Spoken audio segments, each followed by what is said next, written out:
Hello बच्चों, कैसे हो आप लोग? बढ़िया। तो आज हम स्टार्ट कर रहे हैं हमारा चैप्टर नंबर 3 का ही एक स्टैंडर्ड है हमारा एसए 330। ठीक है।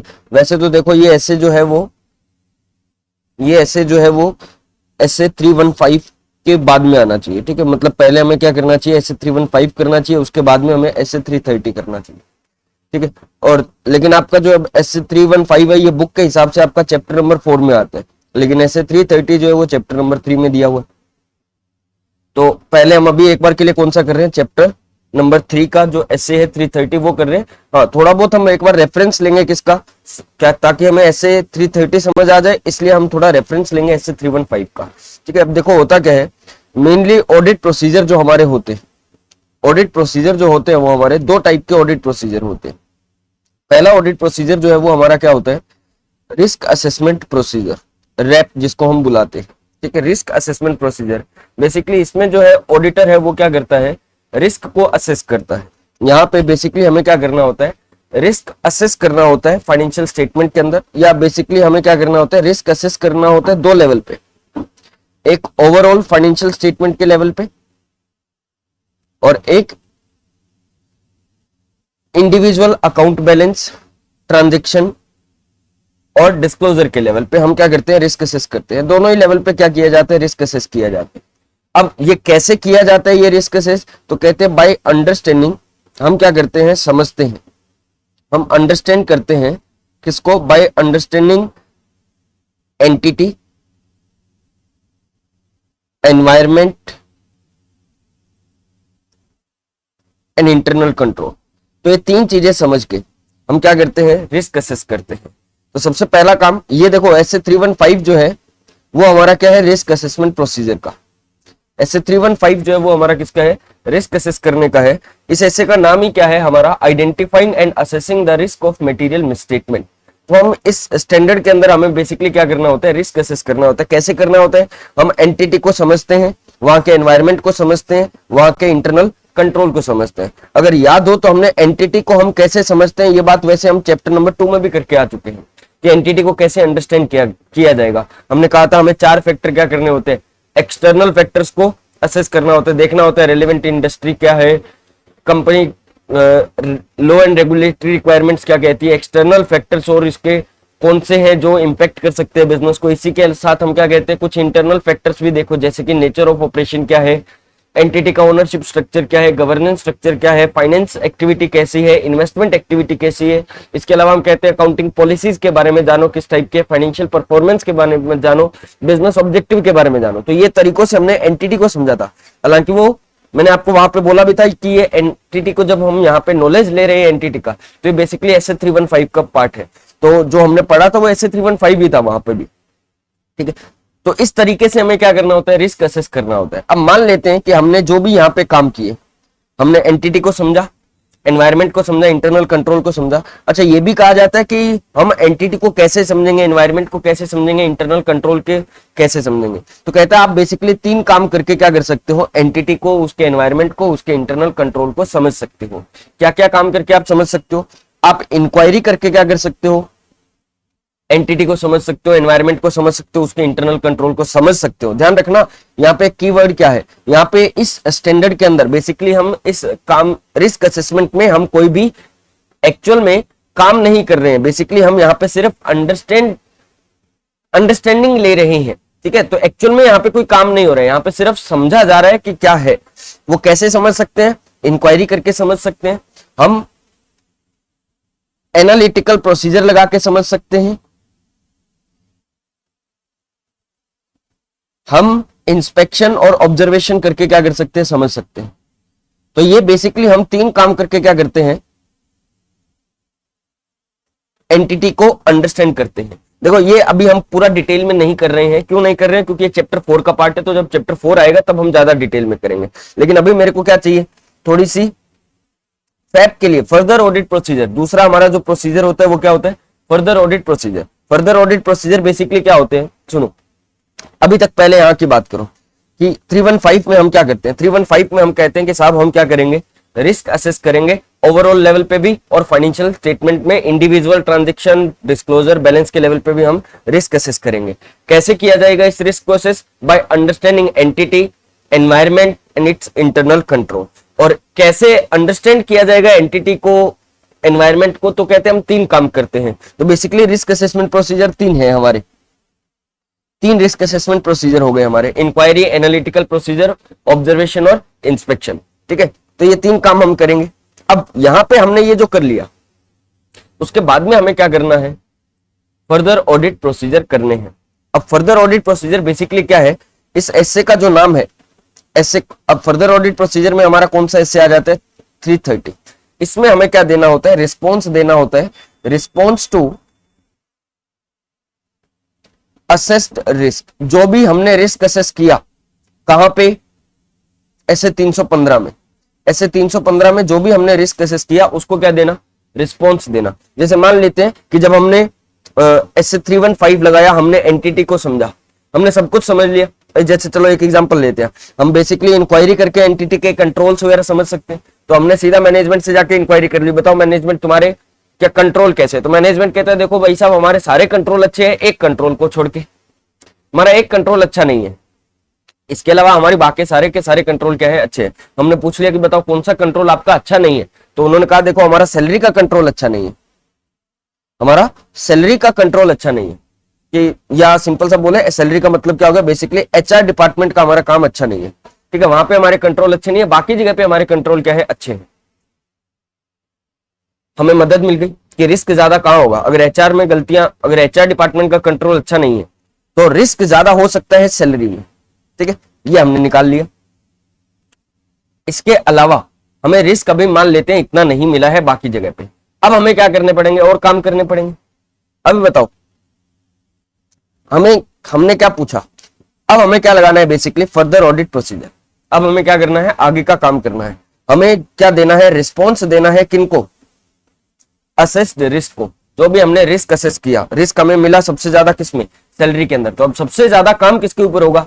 सैलरी के ऊपर होगा। क्या सर बाकियों के ऊपर काम नहीं होंगे? होंगे, भले ही उनमें रिस्क क्या हो, बिल्कुल ही कम हो, लेकिन फिर भी वहां पे कुछ ना कुछ और काम तो करोगे। मतलब 330 तो पक्का सब्सटेंटिव प्रोसीजर या फर्दर ऑडिट प्रोसीजर तो लगेंगे ही लगेंगे, चाहे आपने रिस्क कम असेस किया चाहे रिस्क ज्यादा असेस किया हो। ठीक है, बस बात ये होती है। तो सर 315 हमें क्या काम करता है? 315 ध्यान रखना कोई एविडेंस नहीं देता हमें किसी बात का।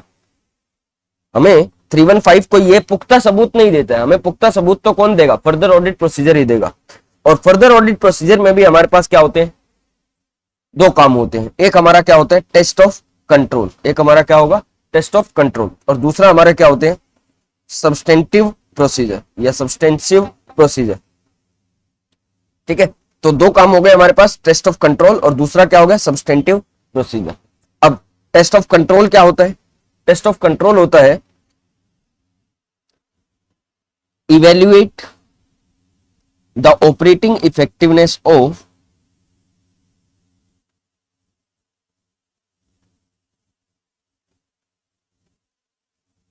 कंट्रोल्स। तो क्या चेक करना? बेसिकली कंट्रोल्स की ऑपरेटिंग इफेक्टिवनेस चेक करना कि क्या कंट्रोल वास्तव में सही से काम कर रहे हैं या नहीं कर रहे हैं, या कंट्रोल क्या वास्तव में इस तरीके के हैं कि जो गलतियों को प्रिवेंट, डिटेक्ट और करेक्ट कर सके ऑन अ टाइमली बेसिस। क्या कंट्रोल इस तरीके के है या नहीं है, हमें यह चेक करना है। ठीक है, कि क्या कंट्रोल जो लगाए हुए हैं एंटिटी ने अपने यहां पे, क्या वो सही तरीके से उनकी ऑपरेटिंग इफेक्टिवनेस है या नहीं है। ये बेसिकली हमें क्या करना होता है? किसके अंदर? टीओसी के अंदर चेक करना होता है। ठीक है, अभी जैसे एक बात बताना, अब हमें टेस्ट ऑफ कंट्रोल कहां लगाना चाहिए? भाई जैसे हमने रिस्क असेस किया था तो हमने ये देखा कि एंटिटी ने कहा कि देखो हमने किसके बारे में इंक्वायरी की थी? हमने इंक्वायरी की थी कंट्रोल के बारे में, एंटिटी के कंट्रोल के बारे में, कि बताओ मैनेजमेंट तुम्हारे यहाँ पे कंट्रोल कैसे। तो मैनेजमेंट ने बोला कि हमारे सारे के सारे कंट्रोल क्या है? एकदम परफेक्ट है, किसको छोड़ते हुए? Except HR. तो अब मेरे को बताओ, अब मेरे को कंट्रोल चेक करने हैं, मैं कौन सा कंट्रोल चेक करूं? सैलरी का कंट्रोल मतलब एचआर डिपार्टमेंट का कंट्रोल चेक करूं या बाकी के सारे चेक करूं? बताओ मुझे कौन सा कंट्रोल चेक करना चाहिए? मुझे बाकी के सारे कंट्रोल्स क्या करने चाहिए, चेक करने चाहिए। मुझे एचआर का कंट्रोल चेक करने की जरूरत नहीं है। एक बात बताओ, मैनेजमेंट खुद कह रहे हैं साहब हमारे कंट्रोल एचआर का खराब है, मैं चेक करके क्या निकाल लूंगा भाई? ज्यादा से ज्यादा ये कहूंगा गलती है भैया आपके कंट्रोल में, वो कहेंगे मेरे को तो पहले ही मालूम था, हमने आपको बोला भी था कि एचआर का कंट्रोल हमारा अच्छा नहीं है, तो चेक करके क्या निकाल लिया आपने?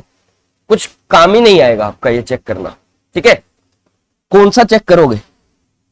बाकी के कंट्रोल चेक करोगे कि कहीं बाकियों में जो वो कह रहे हैं भाई, जो उसने बोला कि ये गलती है हमारी, तो वो तो मान लेंगे भैया ठीक है तुम्हारी गलती है।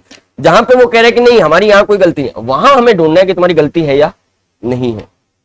ठीक है, तो हमें कौन से कंट्रोल चेक करने हैं?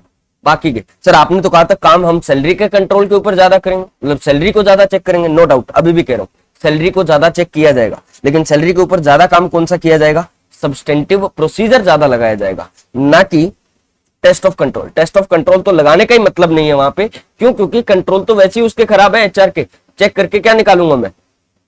ले रहा है इतना। देखो टेस्ट ऑफ कंट्रोल क्यों लगाया जाता है? टेस्ट ऑफ कंट्रोल क्यों लगाया जाता है? ताकि हमें यह मालूम चल सके कि हमें सब्सटेंटिव प्रोसीजर कितने लगाने।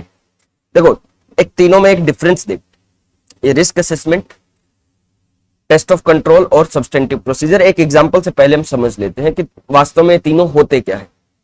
ठीक है, सुनो, मान लेते हैं कि आप लोग होटल में गए। ठीक है, आपकी फैमिली में जितने भी लोग हैं आप सभी क्या गए, आप किसी होटल में गए।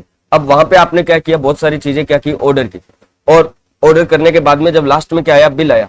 तो जब बिल आया तो आपके पापा ने क्या किया, वो बिल आपके हाथ में दे दिया और आपको बोला कि भैया आप क्या करो, चेक करो, सीए कर रहे हो तुम, करो ये चेक कि जो मंगवाया था और जो बिल लगा हुआ है क्या सारा सही है या नहीं। तो उस केस में आप क्या करोगे? आप देखोगे कि जितना भी जो बिल बना हुआ है उस बिल के अंदर जो जो हमने मंगवाया क्या वही है या नहीं है। पहली बात तो जैसे आपको मालूम चला भाई सूप वगैरह भी जोड़ रखे हैं, ये तो हमने मंगवाए नहीं थे, तो गलतियां निकाल लोगे। ठीक है, इसके अलावा आप दूसरी चीज ये चेक करना चाहोगे कि जो रेट मेन्यू कार्ड में लिखे हुए हैं क्या वही रेट उस बिल के अंदर लगा रखे हैं नहीं लगा रखे हैं। ठीक है, प्लस अब इसके अलावा रोटी का हिसाब जनरली रहता नहीं, तो आप देखोगे कि मान लेते 10 जने गए थे फैमिली से, तो अब एक एक से तो पूछोगे नहीं, बता तूने कितनी रोटी खाई, तूने कितनी रोटी खाई। तो वहां पे आप क्या लगा लेते हो, एनालिटिकल प्रोसीजर की ऑन एन एवरेज मान लेते सभी ने 4 रोटी खाई होगी। ठीक है, और 10 जने 10 × 4 40 रोटी का हिसाब होना चाहिए वहां पे। तो ये आपने बेसिकली वहां पे एनालिटिकल प्रोसीजर लगाया। तो अलग अलग तरीके होते हैं ये चेक करने के। अच्छा, यहाँ पे आप ये जो काम कर रहे हो ये वास्तव में क्या है, ये वास्तव में है सब्सटेंटिव प्रोसीजर। बेसिकली आप वाउचर्स वगैरह चेक कर रहे हो। ठीक है, डिटेल में चेकिंग हो रही है यहाँ पे। लेकिन एक बात बताना, अब होटल के ऑडिटर के पॉइंट ऑफ व्यू से सोचो, ये तो आप अपने लिए ऑडिट कर रहे थे।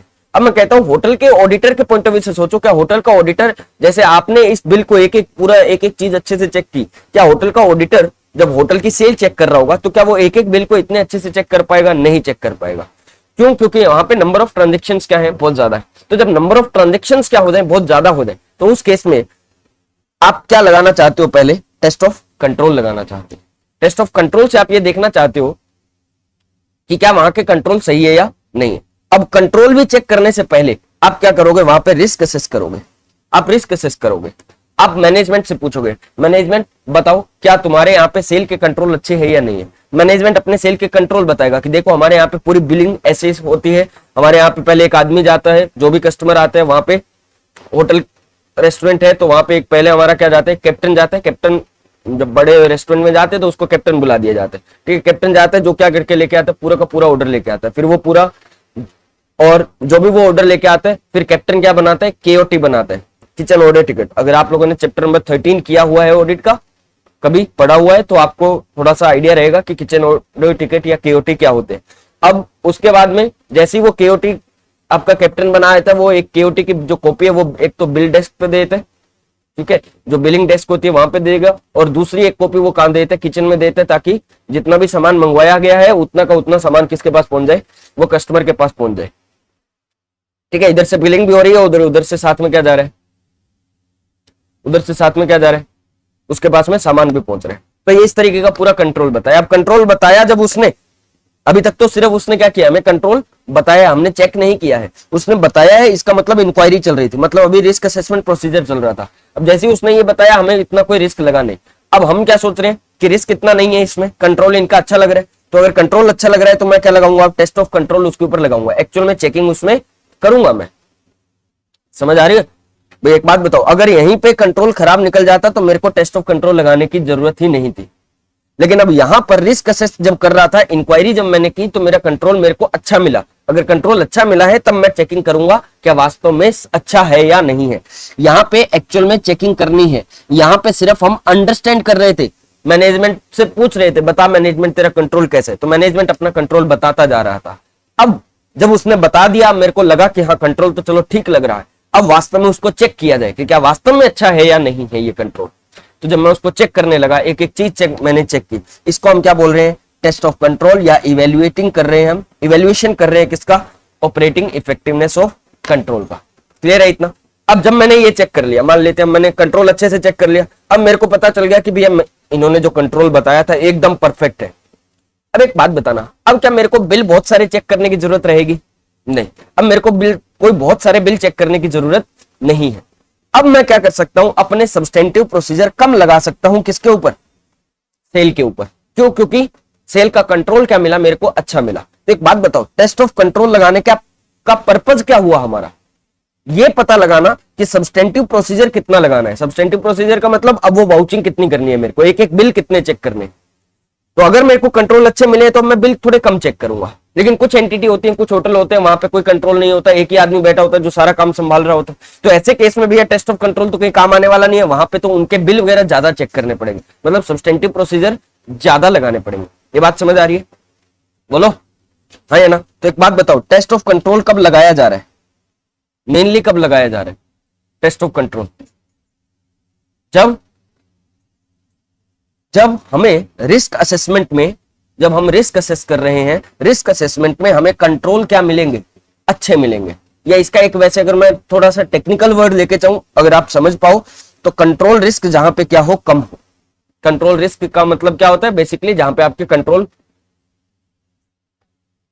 खराब होंगे तो वहां पे कंट्रोल रिस्क आपका ज्यादा होगा, जहां पे कंट्रोल खराब होंगे वहां पे कंट्रोल रिस्क ज्यादा होगा। तो यहां पे मैं कह रहा हूं टेस्ट ऑफ कंट्रोल कब लगेगा, जब आपका कंट्रोल रिस्क क्या है, कम है।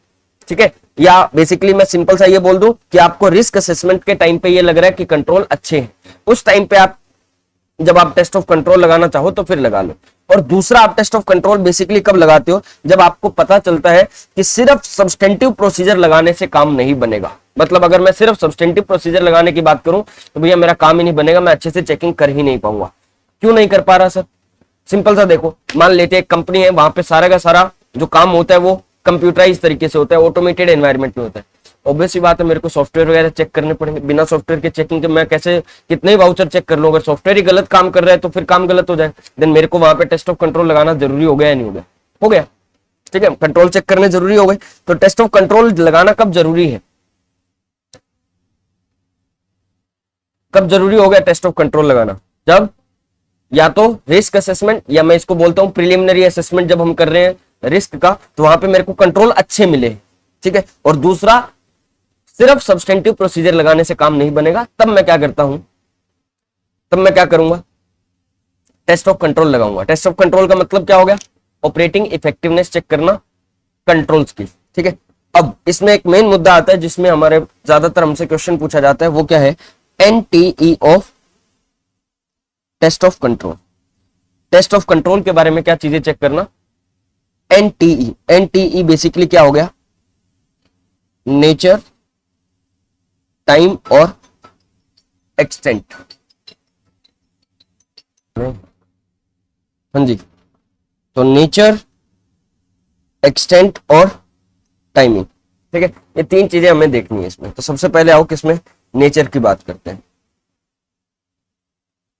तो नेचर में ये क्या कहता है कि auditor shall perform audit procedure with inquiry. तो कहता है अदर ऑडिट प्रोसीजर भी अपनाओ इंक्वायरी के साथ में, टू ऑब्टेन ऑडिट एविडेंस, ताकि आपको ऑडिट एविडेंस मिले किस चीज के बारे में, about operating effectiveness of control. एक बात बताओ, टेस्ट ऑफ कंट्रोल में तो हमें जो ऑडिट एविडेंस मिलेगा, जो भी चीज मिलेगी वो किसके बारे में मिलेगी, ऑपरेटिंग इफेक्टिवनेस के बारे में। क्योंकि टेस्ट ऑफ कंट्रोल तो हम लगा ही इसी पर्पज से रहे, to evaluate the operating effectiveness of internal control. तो ऑपरेटिंग इफेक्टिवनेस के कंट्रोल मिलेंगे। कहते हैं आपको क्या करना है, नेचर के अंदर, सबसे पहले नेचर के अंदर आपको क्या करना है, ऑडिट एविडेंस गैदर करने हैं कुछ चीजों के लिए, जिनमें से क्या क्या चीजें इंक्लूड होंगी। तो कहता है सबसे पहले आपको यह देखना है how the controls were applied. Controls किस तरीके से अप्लाई किए गए हैं, मैनुअल कंट्रोल्स है, ऑटोमेटेड कंट्रोल से, किस टाइप के कंट्रोल्स हैं वो देखो पहला। उसके बाद में कहता है by whom and by what means they were applied, किसके द्वारा ये कंट्रोल्स लगाए गए हैं। भाई मान लेते हैं एंटिटी हमारे अपने पास में सॉफ्टवेयर तो बहुत बढ़िया लेके आई है, लेकिन उसको चलाने वाला एक आदमी जो है वो इतना एक्सपर्ट नहीं है उन चीजों का, तो फिर कंट्रोल अच्छे से नहीं लगेंगे। तो सबसे पहले आपको क्या जानना है, how the controls were applied. Second आपको क्या जानना है, by whom and by what means they were applied. And third the consistency with which they were applied. तो तीन चीजें देखनी है, कंसिस्टेंसी भी देखनी है, क्या लगातार वो कंट्रोल को उसी तरीके से अप्लाई किया गया है या नहीं किया गया है। तो नेचर के अंदर हमें तीन चीजें देखनी है, how controls were applied, by whom they were applied and what means they were applied, और consistency with which they were applied. तो इन तीन चीजों के बारे में हमें ऑडिट एविडेंस लेने हैं। प्लस इसके अलावा नेचर में एक काम हमें और भी करना है, हमें डिटरमाइन करना पड़ेगा whether control to be tested depends upon other controls. मतलब जो कंट्रोल जिसको हम चेक करने जा रहे हैं क्या वो अदर कंट्रोल के ऊपर डिपेंड कर रहा है क्या। अगर अदर कंट्रोल के ऊपर डिपेंड कर रहा है तो कहते हैं अदर कंट्रोल्स को भी चेक करो। Whether there is need to obtain sufficient appropriate audit evidence about operating effectiveness of those indirect controls, उन indirect controls को भी चेक करो। जैसे एक बात बताओ, हम कह रहे हैं कि हमारे यहाँ पे क्या होती है, होटल में बिलिंग होती है, बिलिंग एक सॉफ्टवेयर के थ्रू होती है, ठीक है, हमें ये कंट्रोल चेक करना है। लेकिन एक बात बताना, ये बिलिंग का कंट्रोल डिपेंड करता है किसके ऊपर, उस कैप्टन के ऊपर, क्योंकि वो ऑर्डर लेके आएगा। तो जो किचन ऑर्डर टिकट बनने का, किचन ऑर्डर टिकट जो बन रही है, इसका जो कंट्रोल है वो भी तो चेक करना पड़ेगा। सिर्फ बिलिंग का कंट्रोल, भाई मेन काम तो यही था हमारा, बिलिंग का कंट्रोल चेक करना, लेकिन बिलिंग का कंट्रोल केओटी के ऊपर डिपेंड कर रहा है, तो केओटी के कंट्रोल को भी हमें क्या करना पड़ेगा, चेक करना पड़ेगा। ठीक है, तो नेचर में हमें क्या क्या काम करना है, बस सिंपल सी बात, दो काम करने। एक तो जिस कंट्रोल को चेक करो, जिसको चेक करने उसके बारे में तीन बातें चेक करनी, जिस भी कंट्रोल को चेक करने जा रहे हो उसके बारे में तीन बातें, हाउ, बाय होम, व्हाट और कंसिस्टेंसी। ठीक है, ये तीन चीजें चेक करनी है। और उसके अलावा अगर जिस कंट्रोल को हम चेक कर रहे हैं वो किसी दूसरे कंट्रोल के ऊपर डिपेंड करते हैं तो उस दूसरे कंट्रोल को भी हो सकता है आपको चेक करना पड़े, उसकी भी ऑपरेटिंग इफेक्टिवनेस चेक करनी पड़ेगी। ठीक है, उसके बाद आता है timing of test of control. कहते हैं जब आप टेस्ट ऑफ कंट्रोल चेक कर रहे हो, है ना, टेस्ट ऑफ कंट्रोल लगा रहे हो, जो कंट्रोल को चेक कर रहे हो, तो कंट्रोल जो है वो किस टाइप के, उनको देखना पड़ेगा कि कितने टाइम के कंट्रोल हम चेक करने वाले हैं, हमारी टाइमिंग क्या रहेगी। कई बार होता है कि हम क्या करते हैं, थ्रू आउट द पीरियड जो होता है कंट्रोल्स को क्या करते हैं, चेक करते हैं, पूरे साल भर ही क्या कर लेते हैं, कंट्रोल्स को चेक कर लेते हैं। और कई बार होता है हम सिर्फ पर्टिकुलर टाइम के कंट्रोल्स को क्या करते हैं, चेक करते हैं। जैसे सेल का कंट्रोल है तो सेल तो पूरे साल भर चलनी, तो हो सकता है कि उसके कंट्रोल को चेक करने के लिए हमें पूरे साल के कंट्रोल को ही क्या करना पड़े, चेक करना पड़े। ठीक है, सेल को चेक करने के लिए तो। लेकिन अब इन्वेंट्री जो है काउंटिंग होती है वो पूरे साल नहीं होती है, वो तो एक पर्टिकुलर टाइम पे होती है।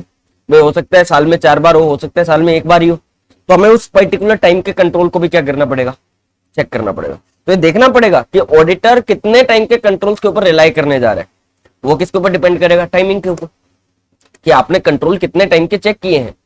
क्या आपने पर्टिकुलर टाइम का कंट्रोल चेक किया तो ठीक है, उसके ऊपर विश्वास करना आसान हो जाता है आपका। लेकिन अगर पूरे साल के कंट्रोल आप चेक करना चाहते हो तो वो देखना पड़ेगा क्या चेक किए जा सकते हैं या नहीं किए जा सकते हैं। कई बार होता है कि आप क्या कर लेते हो, साल के शुरू के एंड के 6 महीनों के कंट्रोल्स के ऊपर आप विश्वास कर लेते हो, शुरू के 6 महीने में आप विश्वास नहीं कर पाए। क्यों नहीं कर पाए, कि शुरू के जो 6 महीने के कंट्रोल्स थे वो थोड़े अलग थे। 6 महीने बाद कंपनी ने क्या कर लिया, अपना सारा का सारा काम जो है वो ऑटोमेटेड एनवायरनमेंट में लेके आ गए। पहले मैनुअल था, आप उसको चेक नहीं कर सकते। ठीक है, इसको चेक करना थोड़ा आसान हो जाएगा, क्योंकि कंट्रोल जो ऑटोमेटेड एनवायरनमेंट के कंट्रोल है वो जनरली चेंज नहीं होते इतनी आसानी से। मैनुअल तो भैया आदमी के मूड के ऊपर डिपेंड है, कभी भी चेंज हो सकता है। तो ये देखना पड़ेगा टाइमिंग भी, कि कितने टाइम के कंट्रोल्स के ऊपर हम टेस्ट ऑफ कंट्रोल लगाने जा रहे हैं। उसके बाद आओ एक्सटेंट। एक्सटेंट का मतलब क्या होता है, एक्सटेंट का मतलब क्या, कितने लिमिट तक जाके चेक करना है, कितना अंदर जाके चेक करना है। तो कहते हैं उसके लिए कुछ फैक्टर्स है कि आप कितना अंदर जाके चेक करोगे, डिपेंड करेगा कुछ फैक्टर्स के ऊपर कि आपको कितना ज्यादा चेक करना है। पहला क्या हो गया, फ्रीक्वेंसी, कि frequency of performance of control by entity. कहते हैं जो कंट्रोल आप चेक करने जा रहे हो वो एंटिटी के द्वारा कितनी बार परफॉर्म किया जाता है। जैसे सेल का कंट्रोल है वो तो दिन में 40 बार होते हैं, और जो इन्वेंट्री का कंट्रोल है वो साल में 1 बार 2 बार होते हैं, इन्वेंट्री काउंटिंग का जो काम है। तो पहला तो ये देखो कि एक बात बताओ, सेल का कंट्रोल क्या है, इतनी ज्यादा बार परफॉर्म होता है तो चेक भी क्या करना चाहिए, हमें ज्यादा बार करना चाहिए, है ना। उसके बाद लेंथ ऑफ टाइम कितने टाइम के कंट्रोल्स के ऊपर आप विश्वास करने जा रहे हो। अगर आप 6 महीने के कंट्रोल्स के ऊपर विश्वास करने जा रहे हो तो चेकिंग भी उसके हिसाब से होगी, और अगर पूरे साल के कंट्रोल के ऊपर विश्वास करने जा रहे हो तो चेकिंग उस हिसाब से होगी। उसके बाद कहता है एक्सपेक्टेड रेट ऑफ डेविएशन। आपकी क्या रेट ऑफ डेविएशन क्या है, देखो ध्यान रखना, जब हम फाइनेंशियल स्टेटमेंट के किसी आइटम को चेक करते हैं तो वहां पे वर्ड यूज करते हैं मिसस्टेटमेंट, लेकिन जब कंट्रोल्स को चेक करते हैं और उसमें गलतियां मिलने के चांसेस आपको लगते हैं तो वहां पे बोलते हैं डेविएशन। ठीक है, जैसे रिस्क ऑफ मटेरियल में स्टेटमेंट होता है वो होता है फाइनेंशियल स्टेटमेंट के लेवल पे ना, कि फाइनेंशियल स्टेटमेंट के अंदर जो अमाउंट्स आ रही है उनमें कुछ गलतियां होने के चांसेस, लेकिन यहाँ पे बोल रहे हैं हम कंट्रोल्स जो हमने सोचे हैं और वहां से कितना गलत होने के चांसेस है, तो क्या एक्सपेक्टेड रेट ऑफ डेविएशन है उसके ऊपर भी डिपेंड करेगा। ऑब्वियस बात है, जितनी ज्यादा गलती होने के चांसेस उतनी ज्यादा चेकिंग होने के चांस। उसके बाद रेलेवेंस एंड रिलायबिलिटी। अब जो कंट्रोल चेक करने जा रहे हो या जो आपको ऑडिट एविडेंस मिल रहे हैं उससे वो कितने के रिलायबल, अगर ज्यादा रिलायबल आपको नहीं लग रहे हैं तो आपको काम ज्यादा करना पड़ेगा। उसके बाद में extent of evidence obtain from test of other controls. दूसरे कंट्रोल चेक करके आपको हो सकता है इस कंट्रोल के बारे में मालूम चल जाए। भाई जैसे आपने क्या किया, बिलिंग का कंट्रोल चेक करना था तो बिलिंग के चेक के लिए आपने केओटी चेक किया, तो केओटी अगर अच्छा निकला तो हो सकता है चांसेस इसके भी है कि ये भी बढ़िया निकले। ठीक है, तो 5 चीजें हो गई हैं जिससे हमें एक्सटेंट का पता चलेगा कि कितना के एक्सटेंट तक हमें चेक करना है। मेनली क्या करना, क्या क्या हो गया, पहला frequency of performance, length of time, उसके बाद में एक्सपेक्टेड रेट ऑफ डेविएशन, उसके बाद में रेलेवेंस रिलायबिलिटी जो ऑडिट एविडेंस मिले उनकी, और लास्ट एक्सटेंट ऑफ एविडेंस जो हमें दूसरे कंट्रोल्स के लिए मिल रहे हैं उनके ऊपर कितना विश्वास किया जा सकता है। ठीक है, तो ये 5 चीजें हो गई। तो बताओ टेस्ट ऑफ कंट्रोल के लिए जब हम टेस्ट ऑफ कंट्रोल लगा रहे हैं तो क्या क्या चीजें चेक करनी है। एनटीई ऑफ टेस्ट ऑफ कंट्रोल है ना, टीओसी का एनटीई। अब नेचर में हम क्या क्या करेंगे, इंक्वायरी के साथ आपको अदर ऑडिट प्रोसीजर लगाने हैं, और अदर ऑडिट प्रोसीजर लगा के आपको कुछ एविडेंस लेने हैं। किन चीजों के बारे में, इंक्लूडिंग 3 चीजों के बारे में, कंट्रोल्स कैसे लगे हैं, किसके द्वारा लगाए गए हैं, और बाय व्हाट मींस कैसे लगाए गए हैं, और कंसिस्टेंसी के साथ में वो कंट्रोल परफॉर्म किए जा रहे हैं। टाइमिंग में हम बात करते हैं तो 2 चीजें आ जाती हैं, क्या कि क्या हम किसी पर्टिकुलर टाइम के लिए कंट्रोल चेक करने जा रहे हैं या फिर किसी टाइम पीरियड का कंट्रोल चेक करने जा रहे हैं। ठीक है, हो सकता है कि थ्रू आउट पीरियड ऑडिट करना पड़े, कंट्रोल चेक करने पड़ते हैं। और एक्सटेंट जो है वो मतलब कितना चेक करना है, एक्सटेंट जो है वो किसके ऊपर डिपेंड कर रहा है, 5 चीजों के ऊपर। किन के ऊपर, फ्रीक्वेंसी ऑफ कंट्रोल के ऊपर, और लेंथ ऑफ टाइम पीरियड के ऊपर कि कितने टाइम के कंट्रोल के ऊपर विश्वास करने जा रहे हैं। फ्रीक्वेंसी का मतलब कि एंटिटी के द्वारा कितने टाइम वो कंट्रोल जो है परफॉर्म किया जाता है। उसके बाद एक्सपेक्टेड रेट ऑफ डेविएशन क्या है आपका, और जो भी ऑडिट एविडेंस मिल रहे हैं क्या वो रेलेवेंट और रिलायबल है या नहीं है। अगर रेलेवेंट रिलायबल है तो भैया उतना आपको काम नहीं करना पड़ेगा। और लास्ट जो अदर कंट्रोल्स हैं उनके ऑडिट एविडेंस आपको कैसे मिल रहे हैं। ठीक है, तो इनके ऊपर डिपेंड करेगी आपकी एक्सटेंट कि कितना ज्यादा हमें चेकिंग करनी है। और इससे पहले बताओ हमने क्या किया था, इससे पहले हमने डेफिनेशन की थी। टेस्ट ऑफ कंट्रोल का मतलब क्या है, वो ऑडिट प्रोसीजर जो आप डिजाइन कर रहे हो, परफॉर्म कर रहे हो to evaluate operating effectiveness of internal control. अब किस चीज की ऑपरेटिंग इफेक्टिवनेस नहीं है हमें, कि हमें ये देखना है कि क्या जो कंट्रोल्स है क्या वो प्रिवेंट, डिटेक्ट और करेक्ट कर सकते हैं मटेरियल मिसस्टेटमेंट को असर्शन लेवल पे ही। तो ये 3 चीजों के बारे में हमें क्या करना है, ऑपरेटिंग इफेक्टिवनेस चेक करनी है कंट्रोल की। और ऑडिटर जो है वो परफॉर्म करेगा टेस्ट ऑफ कंट्रोल। कब परफॉर्म करेगा, हमने कहा था 2 केस में। कब, पहला जब ऑडिटर एक्सपेक्ट कर रहे हैं that internal control to be operating effectively, मतलब उसको जब उसने रिस्क असेसमेंट लगाया, जब उसने रिस्क असेसमेंट लगाया और उसको लग रहा है कि कंट्रोल अच्छे हैं। ठीक है, तब अगर लग रहा है उसको कंट्रोल अच्छे है तो चेक करके देख लो अच्छे हैं या नहीं है। ठीक है, और दूसरा उसको जब लग रहा है कि भैया सिर्फ सब्सटेंटिव प्रोसीजर से काम नहीं बनेगा, तब वो क्या कर सकता है, टेस्ट ऑफ कंट्रोल लगा सकता है। ठीक है, हाँ जी। नेक्स्ट आओ, क्या थर्ड हमारा जो बनता है, नेक्स्ट हमारा जो पॉइंट बनता है वो क्या बनता है, वो ये बनता है कि क्या ऑडिटर को हर साल कंट्रोल चेक करने हैं। क्या ऑडिटर को हर साल के कंट्रोल चेक करने हैं। जैसे एक बात बताओ, हम ऑडिटर है रिलायंस जैसी कंपनी का। रिलायंस जैसी कंपनी जो है मेनली अपने कंट्रोल अच्छे रखती है। अब मान लेते हैं हमने जब 2019-20 का ऑडिट किया उसका, तो हमें वहां पे हमने जब 2019-20 का ऑडिट किया हुआ तो वहां के कंट्रोल भी चेक किए होंगे। अब जब 2020-21 में हम वापस से ऑडिट करने जा रहे हैं, तो क्या दोबारा से फिर से इसके कंट्रोल चेक करेंगे? तो अगर नॉर्मली ये कहते हैं कि आपको चेक करने की जरूरत नहीं है, ठीक है। अगर यहां के कंट्रोल अच्छे हुए तो यहां अच्छे माने जा सकते हैं, ठीक है, कि आपको कोई इतना दोबारा से चेक करने की जरूरत नहीं है, ठीक है। लेकिन क्या बोला गया कि सुनो, अगर कुछ फैक्टर्स हैं उनके ऊपर डिपेंड करेगा कि आपको यहां पर कंट्रोल दोबारा से चेक करने हैं या नहीं करने। 2020-21 में भी भाई क्या, अब देखो हम ये कहना चाहते हैं, हमारा मतलब ये है कि जो प्रीवियस ऑडिट हमने किया था ना, पिछले साल जो हमने ऑडिट किया था, क्या उस ऑडिट के एविडेंसेस को हम यहां पर भी कंसीडर कर सकते हैं या नहीं कर सकते हैं? क्या जो कंट्रोल यहां पे हमने चेक किए थे, क्या उसी को बेस लेके हम यहां पे आगे बढ़ सकते हैं, या यहां पे भी हमें दोबारा चेकिंग करने की जरूरत है? 2021 में भी दोबारा चेकिंग करने की जरूरत है। दोबारा चेकिंग करने की जरूरत है या नहीं है, ये कुछ फैक्टर्स के ऊपर क्या होगा, डिपेंड करेगा। किन के ऊपर? सिंपल सा सोचो, अगर 19-20 में कंट्रोल अच्छे थे, 19-20 में अगर कंट्रोल अच्छे थे तो ये इस बार चेक करने की जरूरत नहीं है। अच्छा, 19-20 में कंट्रोल अच्छे नहीं थे तो इस बार चेक कर लेने, इस बार चेक कर लेते हैं ना, क्या पता इस बार अच्छे निकल रहे, पिछली बार तो अच्छे नहीं थे। अच्छा, दूसरी बात, अदर कंपोनेंट्स देखो, वहां के अदर कंपोनेंट्स का मतलब कि पिछली बार जो कंट्रोल थे वो कंपोनेंट्स थे, इंटरनल कंट्रोल के अदर कंपोनेंट, जैसे कि कंट्रोल एनवायरनमेंट, कि पिछली बार का वहां का कंट्रोल एनवायरनमेंट क्या है, अच्छा नहीं था, इस बार हो सकता है अच्छा हो जाए, तो इस बार चेक कर लो। पिछली बार अच्छा निकला हुआ है तो इस बार यहाँ पे चेक करने की जरूरत नहीं है, ठीक है, इस बार अच्छे होंगे। डिपेंड करते हैं पिछली बार कंट्रोल कैसे थे, उनके ऊपर भी डिपेंड करेगा कि कंट्रोल किस टाइप के हैं।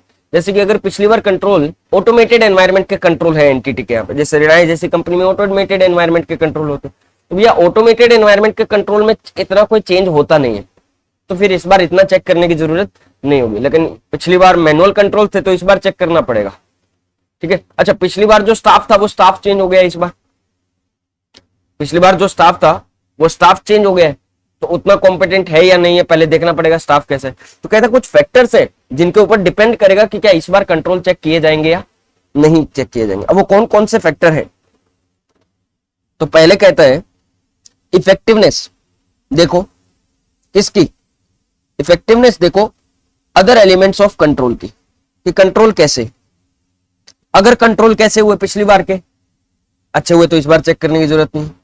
उसके बाद में इफेक्टिवनेस देखो जनरल आईटी कंट्रोल की, देखो अब जनरल आईटी कंट्रोल जो होते हैं ना उनके ऊपर जनरली आप लगातार विश्वास कर सकते हो, लेकिन जो एप्लीकेशन बेस्ड कंट्रोल होते हैं उनके ऊपर आप कंटिन्यू विश्वास नहीं कर सकते हो, ठीक है। तो अगर पिछली बार के जनरल आईटी कंट्रोल इफेक्टिव निकले हुए तो इस बार आपको इतना चेक करने की जरूरत नहीं है। और तीसरा आप इफेक्टिवनेस ऑफ कंट्रोल देख लो, ये क्या था, effectiveness of other element, other element जैसे कि कंट्रोल एनवायरनमेंट, ये क्या हो गया आपका इफेक्टिवनेस ऑफ कंट्रोल, कि पिछली बार कंट्रोल अच्छे निकले हुए तो इस बार चेंज करने की जरूरत है नहीं। ये भी देख लो, it's application by the entity including whether there haves been personal changes that significantly affect the application of control. ये भी देख लो कि जो भैया पिछली बार उस सॉफ्टवेयर के ऊपर काम कर रहे थे क्या वो लोग ही तो कहीं चेंज नहीं हो गए। तो तीन चीजें हो गई, देखो याद करने के लिए मैं बता रहा हूं, इफेक्टिवनेस से रिलेटेड आपकी क्या हो जाती है, तीन चीजें, कौन कौन सी, effectiveness of control, effectiveness of other element of control और effectiveness of general IT control. तो तीन पॉइंट तो आपके ये हो गए। इसके अलावा आप क्या कर सकते हो, रिस्क से रिलेटेड दो। पहला ये देख लो कि जो कंट्रोल है उससे क्या रिस्क राइज हो सकते हैं, जैसे कि अगर एक बात बताओ, मैनुअल कंट्रोल हुए तो ज्यादा रिस्क राइज होते हैं, है ना, ऑटोमेटेड में इतने नहीं होते। और उसके बाद में ये देख लो कि क्या कोई लैक ऑफ चेंज है क्या, लैक ऑफ चेंज का मतलब जो चेंज होना चाहिए था वो चेंज हुआ नहीं है। तो पिछली बार कंट्रोल इस टाइप का था कि उसमें कुछ एक दो शायद चेंज हो जाते तो कंट्रोल बहुत अच्छा हो जाता, लेकिन वैसा कुछ चेंज नहीं हुआ। या मान लेते हैं कि पिछली बार इस टाइप का एनवायरनमेंट नहीं था, लेकिन इस बार एनवायरनमेंट चेंज हुआ, इसलिए उस एनवायरनमेंट चेंज होने की वजह से कंट्रोल में चेंज होना मांगता था, लेकिन वो चेंज हुआ नहीं, ठीक है। तो भैया इसका मतलब फिर रिस्क है यहाँ पे, पक्का। तो ये देख लो कि भैया लैक ऑफ चेंज का रिस्क तो नहीं आ रहा, ठीक है। तो रिस्क से रिलेटेड भी क्या हो गए, दो, कौन कौन से, एक तो रिस्क जो कंट्रोल में ही एग्जिस्ट है, और एक दूसरा लैक ऑफ चेंज से रिलेटेड कोई रिस्क तो नहीं। ठीक है, तो पिछली बार के कंट्रोल के ऊपर विश्वास किया जा सकता है, नहीं किया जा सकता? किया जा सकता है। लेकिन आपको मैं बता दूं कि अगर भले कोई चेंज ना भी होना, तब भी हमारा ICAI कहता है कि कम से कम 3 साल में एक बार तो क्या कर लेना चाहिए, कंट्रोल्स को वेरीफाई कर लेना चाहिए, कंट्रोल्स को चेक कर लेना चाहिए। हर साल मत करो, लेकिन हर 3 सालों में एक बार तो चेक होना ही चाहिए। ठीक है, हाँ जी। तो कहते हैं for using audit evidence about operating effectiveness. आप ऑपरेटिंग इफेक्टिवनेस के बारे में ले रहे हो एविडेंस, किसके? इंटरनल कंट्रोल पे। प्रीवियस ऑडिट जो आपने किया है उसी को ध्यान में रख के आप क्या ले सकते हो, ऑपरेटिंग इफेक्टिवनेस चेक कर लेते हो। ठीक है, तो establish whether evidence continue to be relevant. क्या पिछली बार जो एविडेंस मिले थे वो कंटिन्यू रहेंगे इस बार के लिए भी? तो उसके लिए हमने कुछ फैक्टर देख लिए। ठीक है, about any significant change in control subsequent to audit. तो कहता है पिछली बार जो ऑडिट किया था आपने, उसके बाद में जो भी चेंजेस हुए हैं क्या वो सिग्निफिकेंट है, उसको कंसीडर कर लो पहले। अगर कोई चेंज नहीं हुआ, कोई चेंज नहीं हुआ है, मतलब पिछली बार आपने 2019-20 का ऑडिट किया, उसके बाद से कंट्रोल में कोई चेंज नहीं हुआ है, ठीक है, देन कम से कम आपको भले ही ना चेंज हुआ हो, लेकिन 3 साल में कम से कम एक बार तो कंट्रोल आपको चेक कर लेना चाहिए। ठीक है, लेकिन कुछ कंट्रोल आपको साल में एक बार कर लेना चाहिए, कोई दिक्कत नहीं है। अच्छा, अगर चेंज हुए हैं तो भैया उनको भी आपको क्या करना पड़ेगा, उनको तो फिर चेक करना पड़ेगा। ठीक है, उन कंट्रोल्स को तो चेक करना पड़ेगा फिर जिनमें चेंज हुए हैं। उसके बाद आओ इंटरम ऑडिट में। तो कहता है इंटरम ऑडिट में भी सेम ही है। कहता है ऑडिट एविडेंस ले लो किसके बारे में, जो भी चेंजेस हुए हैं कंट्रोल में। इंटरम पीरियड का मतलब क्या हो गया, आपने साल के बीच में कहीं पे क्या किया हुआ है, कंट्रोल्स को टेस्ट किया हुआ है। साल के बीच में कहीं आपने, मान लेते हैं कि आपने नवंबर के अंदर क्या कर लिए थे, कंट्रोल को टेस्ट कर लिया था। अब आप तो आओगे मार्च के बाद में, जनरली चेक करने के लिए मार्च के बाद में आओगे। तो कहता है नवंबर से लेके, मान लेते हैं आप मई में आए चेक करने के लिए, तो नवंबर से लेके मई तक, वैसे तो आपको मार्च तक का ही डेटा चाहिए, तो नवंबर से लेके मई तक या मार्च तक के आप क्या कर लो, कंट्रोल्स को क्या कर लो, टेस्ट कर लो। तो बाद वाले कंट्रोल्स को आपको टेस्ट करना। ठीक है, तो कहता है एविडेंस लो किसके बारे में लेना पड़ेगा आपको, एविडेंस जो भी चेंज हुए हैं किसके बाद, सब्सिक्वेंट टू इंटरम पीरियड, मतलब जो भी नवंबर के बाद में चेंजेस हुए हैं, और उसके बाद में आप जो भी रिमेनिंग पीरियड रह गया उसके लिए भी एविडेंस ले लो। ठीक है, तो ये हमारे इंटरम पीरियड का भी हो गया है।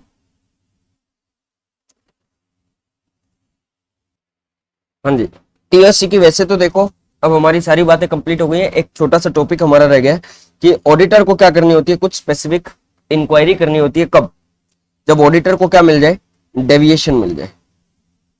जब उसने टेस्ट ऑफ कंट्रोल लगाया और टेस्ट ऑफ कंट्रोल में उसको क्या मिल गया, डेविएशन मिल गया, कंट्रोल में कुछ खराबियां मिल गई हैं, तो ऑडिटर को यह देखना है कि जितना भी उसने अभी तक टीओसी लगाया है, टेस्ट ऑफ कंट्रोल लगाया है, क्या वो एक एप्रोप्रिएट बेसिस दे रहा है। क्योंकि एक बात बताओ, देखो ऐसा तो होता नहीं है कि ऑडिटर टेस्ट ऑफ कंट्रोल के अंदर एक एक कंट्रोल को अच्छे से चेक कर लेगा। जैसे मान लेते हैं कि एक सॉफ्टवेयर है, तो सॉफ्टवेयर के अंदर भैया हजारों एंट्रीज होती है, ये थोड़ी ना ऑडिटर 1000 की 1000 एंट्री करके देख लेगा, ऐसा नहीं है। ऑडिटर ने तो 5-10 की होगी, तो 5-10 में कोई 1-2 में गलती मिल गई, तो ये देखो कि कहीं जितना अभी तक हमने काम किया है क्या वो एक एप्रोप्रिएट बेसिस दे रहा है, जितना अभी तक हमने चेक किया है कि वो पूरे कंट्रोल के बारे में अच्छे से बता सके।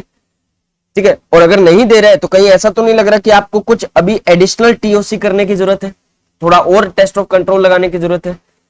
तो पहले 2 काम देखना है, ऑडिटर को जब भी क्या मिल जाए, डेविएशन मिल जाए कंट्रोल के अंदर, तो इंक्वायरी करनी है। किससे इंक्वायरी कर रहा है, खुद से ही कर रहा है। ठीक है, किसी और से नहीं करनी है। तो पहला ये देखो कि जो टीओसी परफॉर्म किया है अभी तक, क्या वो एक एप्रोप्रिएट बेसिस दे रहा है, और क्या एडिशनल ऑडिट प्रोसीजर लगाने की जरूरत है, एडिशनल टीओसी लगाने की जरूरत है, और जो भी अब आपने जो भी डेविएशन मिले हैं उस डेविएशन से कोई ना कोई रिस्क अराइज होगा, तो क्या उस रिस्क को हमें सब्सटेंटिव प्रोसीजर पे जब हम लगा रहे होंगे तो क्या उस टाइम पे ध्यान रखना है या नहीं रखना है। ठीक है, तो कौन से रिस्क को हमें सब्सटेंटिव प्रोसीजर पे ध्यान रखना है, तो 3 इंक्वायरी ऑडिटर को करनी है। पहला, जो भी हमने टीओसी परफॉर्म किया क्या वो एप्रोप्रिएट बेसिस है हमारी काम के लिए।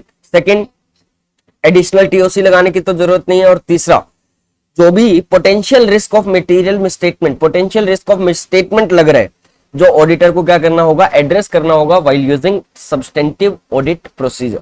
ठीक है, तो ये 3 स्पेसिफिक इंक्वायरी ऑडिटर को करनी होगी। ये आपके नोट्स में नहीं है तो लिख लेना, नोट्स जिनके पास भी है यहाँ पे। ठीक है, नेक्स्ट आओ हमारा अभी तक हो गया टेस्ट ऑफ कंट्रोल का काम। नेक्स्ट कर रहे हैं हम सब्सटेंटिव प्रोसीजर क्या होते हैं। तो सब्सटेंटिव प्रोसीजर बेसिकली क्या किए जाते हैं, मैं आपको सिंपल सी बात बताऊं तो सब्सटेंटिव प्रोसीजर बेसिकली क्या होता है, नंबर्स की चेकिंग के लिए होता है ना। जो भी हमारे पास फाइनेंशियल स्टेटमेंट के अंदर डेटा आ रहा है उसको चेक करने के लिए हम क्या लगाते हैं, सब्सटेंटिव प्रोसीजर लगाते हैं। चाहे वो डेटा फाइनेंशियल डेटा हमारा, चाहे वो बैलेंस शीट का हो, चाहे P&L का हो, चाहे कैश फ्लो का हो, कोई भी हो, जो भी हम फाइनेंशियल स्टेटमेंट का डेटा चेक करने जा रहे हैं उसके लिए हम क्या लगाते हैं, मेन काम हमारा यहीं पे ही होता है। जैसे कि आप लोग होटल के टाइम पे क्या कर रहे थे, जब होटल का बिल आपके हाथ में दिया गया था तो आप क्या कर रहे थे, एक एक चीज को अच्छे से चेक कर रहे थे ना, बस वही चीज यहां करने वाले, ठीक है। लेकिन यहां तक पहुंचने से पहले हमें कहां से गुजरना पड़ता है, हमें पहले सबसे पहले रिस्क असेसमेंट प्रोसीजर लगाना पड़ेगा, उसके बाद में टेस्ट ऑफ कंट्रोल लगाना पड़ेगा, देन हम यहां पहुंचते हैं, ठीक है।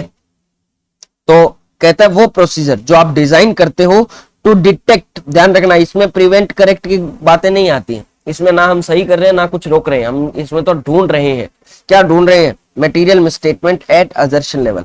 असर्शन लेवल पे मिसस्टेटमेंट आइडेंटिफाई करने के लिए, डिटेक्ट करने के लिए जो प्रोसीजर लगाया उसको हम क्या बुला रहे हैं, उसको हम क्या लगा रहे हैं, सब्सटेंटिव प्रोसीजर। अब एक बात बताना, आपके हाथ में मैंने बिल दिया था, है ना, आपके हाथ में बिल दिया था, ये बिल होटल का बिल आप चेक कर रहे थे, कैसे चेक किया था आपने, कैसे चेक किया था, क्या क्या चीजें चेक की थी, पहला आपका बताओ। आप ये देख रहे थे कि जो हमने मंगवाया वही इसमें इंक्लूड है या नहीं है ना, होटल के बिल में आप पहले तो ये देख रहे थे कि जो मंगवाया वही इंक्लूड है या नहीं। दूसरा आपने क्या देखा कि जो रेट वहां लगाई हुई है वही इसमें लगी हुई है नहीं लगी हुई। तीसरा आपने एक चेकिंग का आपका तरीका पता क्या था, एक ये भी था, एक आपने वहां पे एनालिटिकल प्रोसीजर लगाया था। भैया एक एक जने से तो क्या पूछेंगे, 10 जने हैं, ऑन एन एवरेज सभी ने 4 रोटी खाई होगी तो 40 रोटी, 40 का हिसाब सीधा लगा दिया आपने। ये क्या था, एक ये भी एक चेकिंग का तरीका था, एनालिटिकल प्रोसीजर। तो जो सब्सटेंटिव प्रोसीजर होते हैं इसमें भी क्या होते हैं, हमारे दो तरीके होते हैं चेकिंग करने के, एक एनालिटिकल प्रोसीजर और एक दूसरा पूरी डिटेल में चेकिंग करना, जिसको हम बुलाते हैं टेस्ट ऑफ डिटेल। तो सब्सटेंटिव प्रोसीजर जो होते हैं हमारे वो दो टाइप के होते हैं। कौन कौन से सब्सटेंटिव प्रोसीजर हमारे, दो टाइप के, एक सब्सटेंटिव एनालिटिकल प्रोसीजर और दूसरा टेस्ट ऑफ डिटेल। अब कई बार क्या होता है, हम क्या लगा लेते हैं, सिर्फ सब्सटेंटिव ऑडिट प्रोसीजर लगा के ही हमारा काम चला लेते हैं, लेकिन कई बार हमें क्या लगाना पड़ता है, टेस्ट ऑफ डिटेल लगाना पड़ता है। और कई बार ऐसी सिचुएशन आती है जहां पे सब्सटेंटिव एनालिटिकल प्रोसीजर और टेस्ट ऑफ डिटेल दोनों ही लगाने पड़ते हैं। जैसे एक बात बताओ, हम क्या चेक कर रहे हैं, हम चेक कर रहे हैं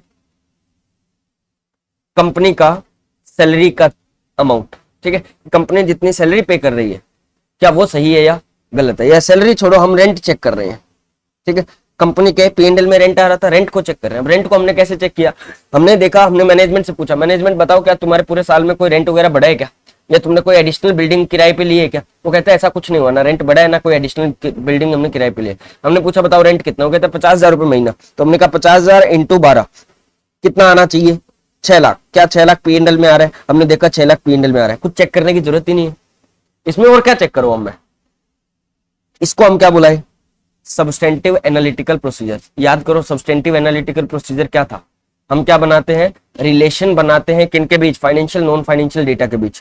तो मैंने यहाँ पे यही किए, 50,000 इंटू 12 किया, एक रिलेशन बनाया और सीधा मैंने क्या निकाल लिया, किसको इवेल्युएट कर लिया, फाइनेंशियल डेटा को इवेल्युएट कर लिया। इसी को क्या बुलाते हैं, एनालिटिकल प्रोसीजर।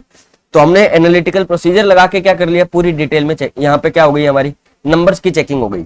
सब्सटेंटिव प्रोसीजर क्या था, नंबर्स की चेकिंग करना, मैंने नंबर की चेकिंग कर ली है। कैसे चेक कर ली, यहाँ पे एनालिटिकल प्रोसीजर लगा के। दूसरा होता है test of detail. Test of detail में दो काम किए जाते हैं, एक हम करते हैं वाउचिंग, एक हम करते हैं वेरिफिकेशन। वाउचिंग का मतलब बेसिकली क्या है, ट्रांजैक्शंस को चेक करना। जैसे कि हमने सेल का बिल चेक किया तो एक एक वो बिल के अंदर अमाउंट देखेंगे, जीएसटी का अमाउंट सही लगा हुआ है नहीं लगा हुआ, डिस्काउंट सही से देखा, डिस्काउंट सही से चार्ज किया हुआ है नहीं किया हुआ, जितना करना चाहिए उतना किया हुआ है नहीं किया हुआ। तो वो जब हम बिल से चेक कर रहे हैं वो क्या हो गया, वाउचिंग, ठीक है। वेरिफिकेशन बेसिकली किसके लिए किया जाता है, कुछ चीजों के लिए, असेट साइड के लिए किया जाता है, असेट या बैलेंस शीट के लिए किया जाता है। जैसे कि हम क्या कर रहे हैं, ओनरशिप चेक कर रहे हैं, तो ये वेरिफिकेशन कर रहे हैं कि क्या वास्तव में ओनर कंपनी या हमारा क्लाइंट ही है या नहीं है, ये वेरीफाई कर रहे हैं। हम उसकी वैल्यू चेक कर रहे हैं कि वैल्यू जितनी बताई जा रही है वो है या नहीं है, वेरीफाई कर रहे हैं। ओनरशिप चेक करना, एग्जिस्टेंस चेक करना, वैल्यूएशन चेक करना, ये सब वेरिफिकेशन के काम होते हैं हमारे, ठीक है। यहां पे हमें क्या करना पड़ रहा है, थोड़ा डिटेल में चेकिंग करनी पड़ती है। ये तो समझ आ रहा है टेस्ट ऑफ डिटेल क्या है। कई बार सिर्फ सेप से काम चल जाता है, कई बार टेस्ट ऑफ डिटेल से काम चल जाता है। भाई जैसे मान लेते हैं कंपनी के यहाँ पे क्या लग गई, कंपनी जैसे पेट्रोल पंप की अगर हम सेल को क्या करें, चेक करें, तो पेट्रोल पंप की सेल जो है वो किससे चेक होगी, टेस्ट ऑफ डिटेल लगाना पड़ेगा वहां पे ज्यादा, ठीक है। सेप से नहीं हो सकता क्योंकि वहां पे आपको इतना रिलेशन जनरली बनता नहीं है।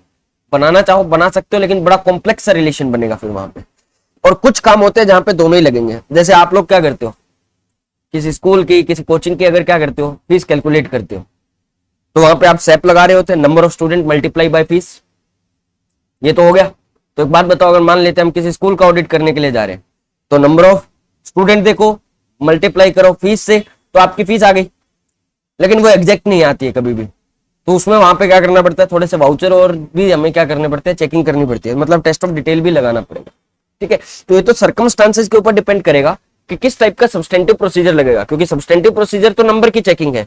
सब्सटेंटिव प्रोसीजर नंबर की चेकिंग तो बोलना खैर गलत है, सिंपल सा अपने याद रखते हैं कि सब्सटेंटिव प्रोसीजर क्या है, वो प्रोसीजर जो हम डिटेक्ट किस लिए लगा रहे हैं, to detect material misstatement at assertion level. Basically number की चेकिंग हो रही है। दो तरीके से काम किया जा सकता है, सेप लगा के, टेस्ट ऑफ डिटेल लगा के, और दोनों को साथ में लगा के। ये भी हो सकते हैं, कंबाइन भी हो सकते हैं दोनों का, ठीक है।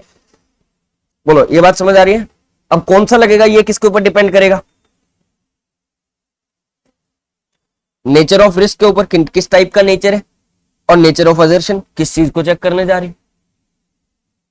बोलो हमने बात भी की थी। एक बात बताओ, अगर अंडर वैल्यूएशन का रिस्क है, अगर रिस्क किसका है, अंडर वैल्यूएशन का, तो क्या एक्सटर्नल कंफर्मेशन लेना सही है डेटर से, अगर अंडर वैल्यूएशन या ओवर वैल्यूएशन का रिस्क है तो लेना सही है, बात की थी ना। तो डिपेंड कर रहा है कि रिस्क आपको किस चीज का है, उसके ऊपर आप क्या करते हो, एक्सटर्नल कंफर्मेशन लगा रहे हो। दूसरा नेचर ऑफ असर्शन, किस टाइप का असर्शन चेक करना है, भैया ओनरशिप चेक करना है तो अलग काम करना पड़ेगा, एग्जिस्टेंस चेक करना है तो अलग काम करना पड़ेगा, ठीक है। तो रिस्क और असर्शन के ऊपर आपका डिपेंड करेगा कि आप काम किस टाइप का करोगे। उसके बाद में आओ,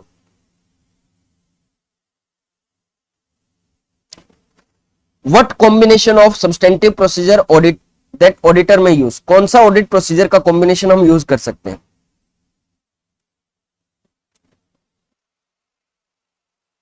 सिर्फ सेप लगाने से भी काम बन सकता है, सिर्फ टीओडी लगाने से भी काम बन सकता है, और कॉम्बिनेशन भी हो सकता है सेप और टीओडी दोनों का, ठीक है। तो ये हमारा हो सकता है।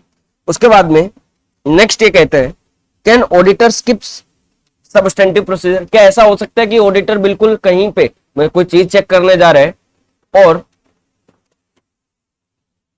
वहां पे वो बिल्कुल भी सब्सटेंटिव प्रोसीजर लगा ही नहीं रहा। क्यों नहीं लगा रहा, सुनो क्यों नहीं लगा रहा।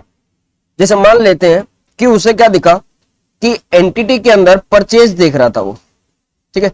परचेज के अंदर रिस्क जो है वो बहुत कम मिला, रिस्क क्या मिला, बहुत कम, कि भैया इस परचेज के अंदर बिल्कुल भी रिस्क नहीं मिला। जब उसने ऐसे 315 में रिस्क असेस किया, बिल्कुल भी रिस्क नहीं मिला।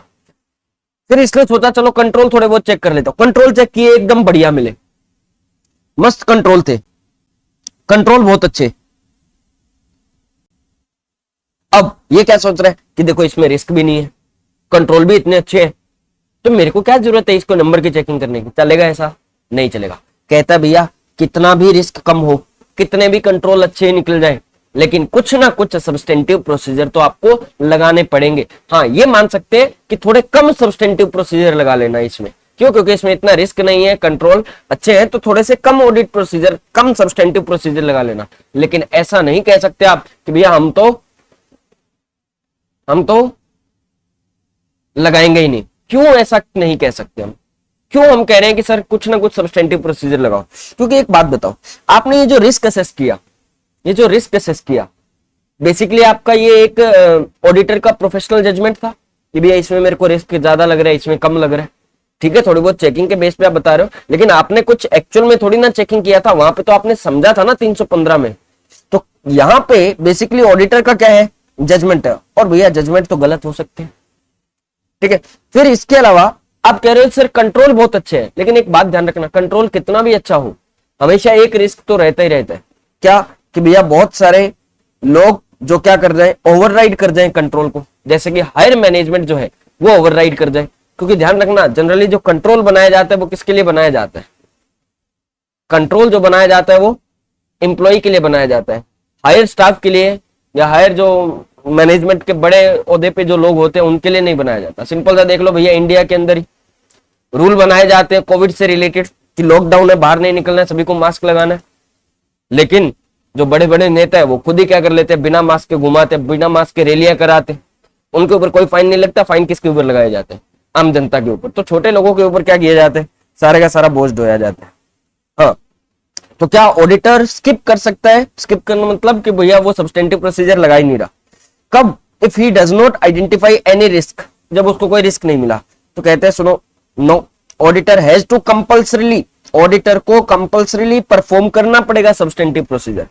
क्यों करना पड़ रहा है यहाँ पे substantive procedure? Because risk assessment is judgmental, ये तो एक जजमेंट था। और दूसरा, इंटरनल कंट्रोल की अपनी क्या होती है, इनहेरेंट लिमिटेशन होता है, जिनमें से एक लिमिटेशन तो ये भी होती है कि मैनेजमेंट ओवरराइड कर जाए। ठीक है, हाँ जी। नेक्स्ट आओ, वो फैक्टर्स जो एक्सटेंट को इफेक्ट करते हैं, nature, time and extent of TOD. TOD के कब? एक बात बताओ, अगर बट एक्सटेंट ऑफ टीओडी का मतलब कि भैया टेस्ट ऑफ डिटेल जो है वो कितना ज्यादा लगाना है, सब्सटेंटिव प्रोसीजर कितने ज्यादा लगाने हैं, ज्यादा लगाने हैं, कम लगाने हैं, तो किसके ऊपर डिपेंड करेगा? जो हमने टेस्ट ऑफ कंट्रोल लगाया उसके ऊपर। एक बात बताओ, टेस्ट ऑफ कंट्रोल के अंदर कंट्रोल खराब निकले, सब्सटेंटिव प्रोसीजर ज्यादा लगाने पड़ेंगे। टेस्ट ऑफ डिटेल कंट्रोल के अंदर कंट्रोल अच्छे निकले तो सब्सटेंटिव प्रोसीजर कम लगाने पड़ रहे हैं। When result from TOC are unsatisfactory, या फिर वहां का पता ही नहीं चल रहा है यार कि कंट्रोल अच्छे हैं कि खराब है, ऑब्वियस सी बात है, तब आपको काम ज्यादा करना पड़ेगा। The auditor may need to increase the extent of substantive procedure, तो ऑडिटर को क्या करना पड़ेगा, अपने सैंपल साइज वगैरह क्या कर देने पड़ेंगे, बढ़ाने पड़ेंगे। ठीक है, तो ये काम ज्यादा करने पड़ेंगे। अब उसके बाद कहते हैं कि सब्सटेंटिव प्रोसीजर लगाने हैं कब? तीन चीजों के लिए substantive procedure, financial statement closing process के टाइम पे, सिग्निफिकेंट रिस्क के लिए और प्रेजेंटेशन डिस्क्लोजर के लिए क्या सब्सटेंटिव प्रोसीजर लगेंगे। तो सबसे पहले कह रहे हैं कि फाइनेंशियल स्टेटमेंट क्लोजिंग प्रोसेस के लिए जो सब्सटेंटिव प्रोसीजर लगाने होंगे वो क्या रहेंगे। सबसे पहला कहता है आप रिकंसाइल करवाओ किसको, फाइनेंशियल स्टेटमेंट को अंडरलाइंग रिकॉर्ड के साथ। ये तो हम बार बार कहीं पे पॉइंट आता है हमारा। बेसिकली ये भी क्या है कि बुक्स ऑफ अकाउंट्स को फाइनेंशियल स्टेटमेंट के साथ में क्या करवाना, रिकंसाइल करवाना, कि क्या books of accounts in agreement with financial statement है या नहीं है। तो यही पॉइंट यहाँ पे भी है कि रिकंसाइल करवाओ किसको, फाइनेंशियल स्टेटमेंट को किसके साथ में, विद अंडरलाइंग रिकॉर्ड्स के साथ में। सेकंड क्या हो गया, एग्जामिन करो journal entries and other adjustment made during preparation of financial statement. क्योंकि ध्यान रखना, क्लोजिंग प्रोसेस पे बहुत सारी आप जर्नल एंट्रीज डालते हो, जैसे कि डेप की एंट्री हुई, जितने भी प्रोविजंस बनते हैं वो सब लास्ट में बनाते हो आप। ठीक है, जितने भी फेयर वैल्यू वगैरह आपको करनी होती है वो ये भी ज्यादातर यहीं पे ही हो जाती है। इन्वेंट्री का आपका रिकॉर्ड करना भी वो भी यहीं पे ही आता है। तो बहुत सारी ऐसी चीजें होती है, तो बहुत सारी ऐसी एंट्रीज होंगी जो कब की जा रही है, फाइनेंशियल स्टेटमेंट क्लोजिंग प्रोसेस पे। तो यहाँ पे क्या काम करने होंगे ऑडिटर को, दो, फाइनेंशियल स्टेटमेंट क्लोजिंग प्रोसेस में कौन से दो सब्सटेंटिव प्रोसीजर अपनाने। पहला, रिकंसाइल करो फाइनेंशियल स्टेटमेंट को अंडरलाइंग रिकॉर्ड्स के साथ, और दूसरा जर्नल एंट्रीज और जो आपने एडजस्टमेंट किए हैं लास्ट में उनको क्या करना पड़ेगा, उसके बारे में आपको एविडेंस लेने। ठीक है, further audit documentation should demonstrate how financial statement reconcile with underlying accounting record. Same यही बात यहाँ पे भी कह रहे हैं। ठीक है, उसके बाद आओ कि अगर आपको क्या मिला, सिग्निफिकेंट रिस्क। अगर आपको सिग्निफिकेंट रिस्क मिल जाए तो भैया उन रिस्क के लिए आपको क्या सब्सटेंटिव प्रोसीजर लगाना है। तो सिंपल सा कहता है भैया जो भी रिस्पॉन्सिव होंगे, पहले तो ये ढूंढो कि रिस्क कैसा है। If auditor finds an assertion with significant risk, तो कहते हैं जो भी आपको क्या मिला, रिस्क मिला, उससे रिलेटेड जो भी ऑडिट प्रोसीजर बनता है वो ऑडिट प्रोसीजर परफॉर्म करो। इसमें खास बताया नहीं। ठीक है, अब सिग्निफिकेंट रिस्क कौन से होते हैं, तो वैसे तो आगे जाके डिटेल में करेंगे, थोड़ा बहुत बताया तो जैसे कि अगर बताओ फ्रॉड का रिस्क है तो ये सिग्निफिकेंट होगा, सिंपल सी बात। रिलेटेड पार्टी के साथ ट्रांजेक्शन हो रहे हैं तो इसमें भी ज्यादातर क्या होते हैं, सिग्निफिकेंट होते हैं। गोइंग कंसर्न से रिलेटेड अगर कोई रिस्क होगा तो वो भी ऑब्वियस सी बात है क्या होगा, सिग्निफिकेंट होगा। तो ऐसे कुछ रिस्क होते हैं जो क्या माने जाते हैं, सिग्निफिकेंट माने जाते हैं। इसके बाद कहते हैं प्रेजेंटेशन डिस्क्लोजर के लिए भी आपको सब्सटेंटिव प्रोसीजर लगाने पड़ेंगे। क्या हो सकते हैं कि overall perform procedure that overall presentation of financial statement is as per applicable FRF. तो बेसिकली क्या कहते हैं कि कौन से क्या सब्सटेंटिव प्रोसीजर हम इस टाइप के अपनाओ तो भैया पूरे के पूरे फाइनेंशियल स्टेटमेंट जो है वो एफआरएफ के अकॉर्डिंग बने हुए हैं, प्रेजेंट किए जा रहे हैं या नहीं किए जा रहे। तो ये हमारा कौन सा हो गया सब्सटेंटिव प्रोसीजर। फटाफट से आ जाओ, एक बार हमने ऐसे 330 जो है वो पूरा डिटेल में किया है, ठीक है, उसी का रिवीजन किया है। तो सबसे पहले 330 के अंदर सबसे पहले हमारा क्या है डेफिनेशन हो गई हमारी। अच्छा मेरे को बताओ 330 क्या है basically, response to assessed risk. जो भी आप 315 में रिस्क असेस करोगे उसी का रिस्पॉन्स आप कहां देते हो 330 के अंदर, ठीक है। और इसी को हम क्या बुलाते हैं फर्दर ऑडिट प्रोसीजर। कितने टाइप के होते हैं, टोटल ऑडिट प्रोसीजर की बात करूं तो कितने टाइप के, दो, रिस्क असेसमेंट प्रोसीजर जो 315 में आ रहा है और दूसरा फर्दर ऑडिट प्रोसीजर जो 330 में जाएगा। आगे फर्दर ऑडिट प्रोसीजर की बात करता हूं तो वो भी दो टाइप का, एक टेस्ट ऑफ कंट्रोल और दूसरा क्या होगा सब्सटेंटिव प्रोसीजर। तो टेस्ट ऑफ कंट्रोल की हम पहले पूरी की पूरी बात करते हैं। टेस्ट ऑफ कंट्रोल क्या है, टेस्ट ऑफ कंट्रोल जो है वो किस लिए डिजाइन किया जा रहा है, किस लिए परफॉर्म किया जा रहा है, to evaluate the operating effectiveness of internal control in preventing, detecting and correcting. यहां पे तीनों वर्ड आएंगे, preventing, detecting and correcting material misstatement at assertion level, ठीक है, ये हो गया। अच्छा दूसरी बात, ऑडिटर टीओसी कब परफॉर्म करेगा, ऑडिटर टीओसी कब परफॉर्म करेगा, जब ऑडिटर एक्सपेक्ट कर रहा है कि इंटरनल कंट्रोल जो वो इफेक्टिवली ऑपरेट होंगे। ये एक्सपेक्टेशन कहां से बनी होगी, जब 315 से, क्योंकि 315 के अंदर हमने अंडरस्टैंड किया था, असेस किया था, वहां पे हमने समझा था, तो वहीं से ये एक्सपेक्टेशन बनी है। दूसरा, जब ऑडिटर को लग रहा है कि सिर्फ सब्सटेंटिव प्रोसीजर से हमारा काम नहीं बनेगा तब हम टीओसी लगाएंगे। उसके बाद में नेक्स्ट हम कहते हैं एनटीई क्या रहेगा टेस्ट ऑफ कंट्रोल का। तो एनटीई नेचर, सबसे पहले नेचर के लिए कहते हैं ऑडिटर को ऑडिट प्रोसीजर लगाने हैं, ऑडिट एविडेंस गैदर करने हैं, बेसिकली तीन चीजों के लिए, इंक्वायरी के साथ साथ और भी अदर ऑडिट प्रोसीजर लगेगा, बेसिकली तीन चीजों के लिए। पहला, how the controls were applied, second, by whom and by what means they were applied, and तीसरा, the consistency with which they were applied। दूसरी बात आती है एक्सटेंट की, कि कितने एक्सटेंट, कितनी लिमिट तक हमें चेक करना है, तो उसके लिए डिपेंड करता है कि फ्रीक्वेंसी क्या है कंट्रोल्स को परफॉर्म करने की, second length of time period क्या है, कितने टाइम के ऊपर हम कंट्रोल चेक करने जा रहे हैं, एक्सपेक्टेड रेट ऑफ डेविएशन क्या है, उसके बाद में रेलेवेंस एंड रिलायबिलिटी क्या है, और लास्ट हमारा क्या हो गया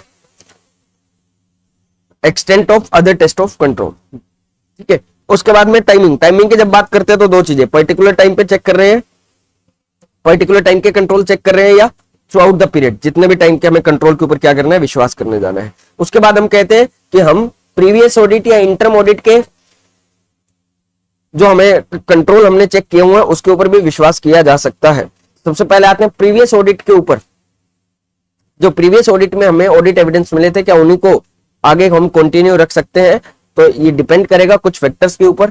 सबसे पहले इफेक्टिवनेस, इफेक्टिवनेस तीन चीजों की, कौन से, एक तो जो भी कंट्रोल किए हैं, जो भी control, other elements of control, और तीसरा जनरल आईटी कंट्रोल्स। और दो रिस्क से रिलेटेड कौन कौन से, एक तो रिस्क ऑफ इंटरनल कंट्रोल कि उसमें क्या कैरेक्टरिस्टिक है रिस्क की, और दूसरा क्या हो गया लैक ऑफ चेंजेस के रिस्क, ठीक है।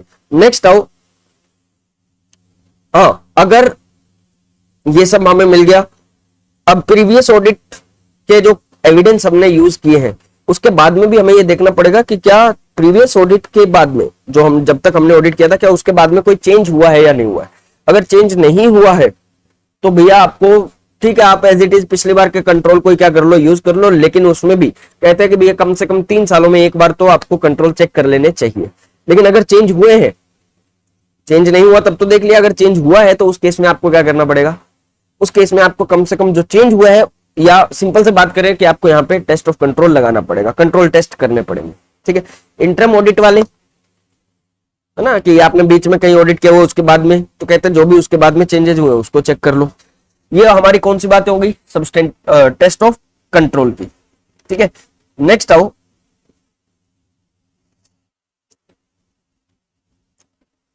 नेक्स्ट आओ हमारा सब्सटेंटिव प्रोसीजर। सब्सटेंटिव प्रोसीजर क्या है, वो प्रोसीजर जो आप डिजाइन कर रहे हो किसके लिए, इन डिटेक्टिंग, यहाँ पे प्रिवेंटिंग करेक्टिंग नहीं आता, in detecting material misstatement at assertion level, ठीक है।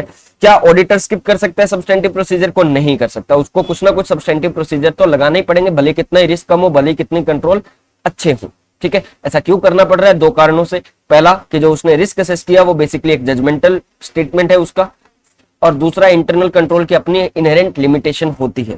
ठीक है, उसके बाद में कौन से फैक्टर हैं जो डिजाइन को इफेक्ट करते हैं, ध्यान रखना यहाँ पे हम किसको कह रहे हैं कि कौन से फैक्टर्स हम किसके लिए देख रहे हैं, डिजाइन के लिए, कि सब्सटेंटिव प्रोसीजर कौन सा लगेगा इसको इफेक्ट करने वाला, तो वो कौन सा हो गया, नेचर ऑफ रिस्क और नेचर ऑफ असर्शन। सेकंड हम कह रहे हैं एक्सटेंट को इफेक्ट करने वाला, तो वो क्या है, टीओसी। अगर अनसेटिस्फैक्टरी रहा तो टेस्ट ऑफ डिटेल चेंज हो जाता है। उसके बाद में टेस्ट ऑफ सब्सटेंटिव प्रोसीजर कैसे लग सकते हैं, तीन तरीकों से, सिर्फ सेप से भी काम चल जाएगा, सिर्फ टीओडी से भी काम चल जाएगा और दोनों से भी काम चल जाएगा, दोनों लगा के भी चल देना।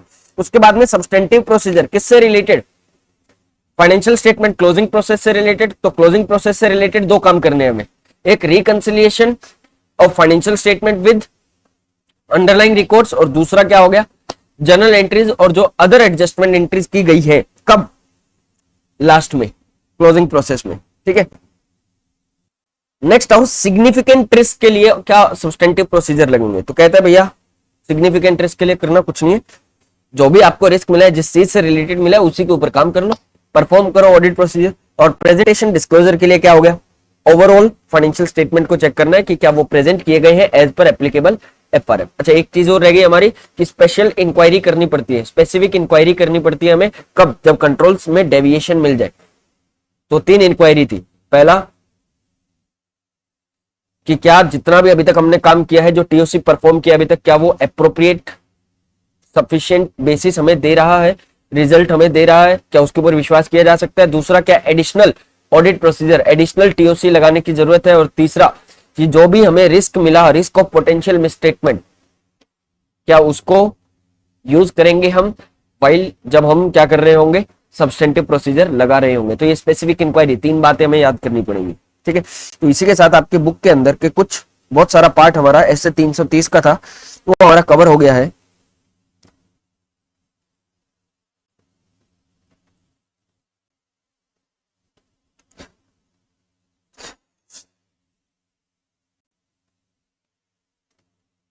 अब ये आप अपने आप पढ़ लेना एक बार कि एक्सटर्नल कंफर्मेशन अपने आप अभी के लिए कह रहा हूं, हालांकि मैं ये करवाऊंगा जब हमारा एस से 505 होगा। ठीक है, जब 505 होगा तब मैं ये एक्सटर्नल कंफर्मेशन वाला पॉइंट करवा दूंगा। चलिए जी, इसी के साथ हमारा आज की क्लास यही हम समाप्त करते हैं। Thank you.